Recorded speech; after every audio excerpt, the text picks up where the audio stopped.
सच्चे किसान की कहानी, रामलाल की संघर्ष गाथा। ये कोई मनगढ़ंत कहानी नहीं, बल्कि एक सच्चे किसान की असली दास्तान है। राजस्थान के झुंझुनू जिले के छोटे से गांव सिंघाना में रहने वाले रामलाल गुर्जर एक आम किसान थे, लेकिन उनकी मेहनत और संघर्ष ने उन्हें गांव में मिसाल बना दिया। कुदरत की मार, रामलाल के पास 3 बीघा जमीन थी, जिस पर वे बाजरा, मूंगफली और गेहूं उगाते थे। हमारे चैनल पर पहली बार आए हो तो सब्सक्राइब करना एलीड मोटिवेशन चैनल को। हर रोज ऐसी नई नई वीडियो देखने के लिए मिलेगी इस चैनल पर। लेकिन 2016 में भयंकर सूखा पड़ा और उनकी सारी फसल बर्बाद हो गई। गांव के कई किसानों ने साहूकारों से कर्ज ले रखा था और जब फसल नहीं हुई तो ब्याज बढ़ता गया। कई लोग खेती छोड़कर शहर मजदूरी करने चले गए, लेकिन रामलाल ने हार नहीं मानी। नई राह अपनाई। एक दिन पास के कृषि केंद्र में उन्होंने ड्रिप इरिगेशन, टपक सिंचाई और जैविक खेती के बारे में सुना। उनके पास ज्यादा पैसे नहीं थे, लेकिन उन्होंने साहूकार से और कर्ज लिया और अपने खेत में यह सिस्टम लगवाया। शुरुआत में गांव के लोग हंसे, बोले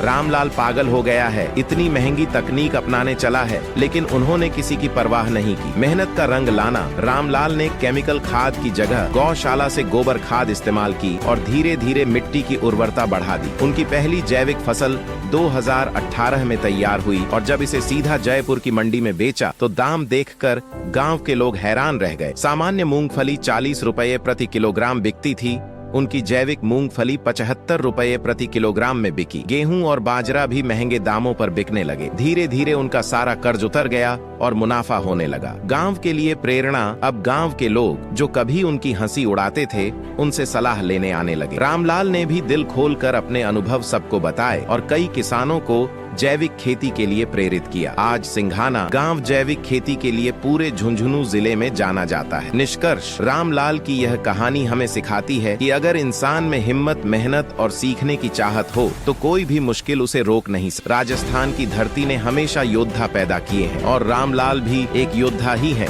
खेती के मैदान में।